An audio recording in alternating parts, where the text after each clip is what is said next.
Il-ħadd beda l-logħob tad-dixxiplina sportiva tal-bowling tal-Special Olympics. Fl-Eden Super Bowl f'San Ġiljan, Crew ta' One News iltaqa' ma' żewġ atleti b'abiltajiet differenti li qed jieħdu sehem u li tnejn li huma sabu rifuġġju fil-bowling. Rachel Kirkop, tfajla ta' 20 sena, qasmet l-istorja tagħha u qalet li l-Special Olympics tawa skop ġdid f'ħajjitha. Mela jiena iddeċidejt immur f'Special Olympics għax bil-kundizzjoni Special Olympics jgħinuk. Issa jgħinuk kif toħseb lilek innifsek, jgħinuk biex tkun konfidenti bik innifsek. U jiena kien għaddejja minn diffikultà saċ biex nikkomunika man-nies, allura xin qalu li ta' Special Olympics qed ħanipprova u bil-mod il-mod ħassejt konfident, sirt nkun indipendenti, sirt nitkellem ħafna ma' nies, ma sirtx nibża.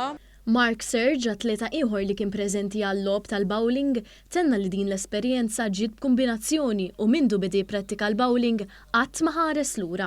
Special Olympics kont training ġiet id-director tiegħi Anna Kallejja tagħna u ratni ara ejja ntaħlu l-daġa tajjeb. U mal-ewwel ħadd pjaċir għax inħobb it-tfal li għandhom disabilità biex ngħinhom ukoll. Fi żmien sitt coach tagħhom, assistant coach ta' Giancarlo Tolo. U hekk dik l-istorja tiegħi. Il-logħob is-sokta wara li s-sibt fil-għaxija saret iċ-ċerimonja tal-ftuħ uffiċjali tal-Special Olympics Malta li matula l-President ta' Special Olympics Malta, Dr. Lidja Bela, qalet li l-missjoni ta' dawn l-atleti f'pajjiżna hija li juru kif l-isport jista' jressaq lin-nies aktar flimkien.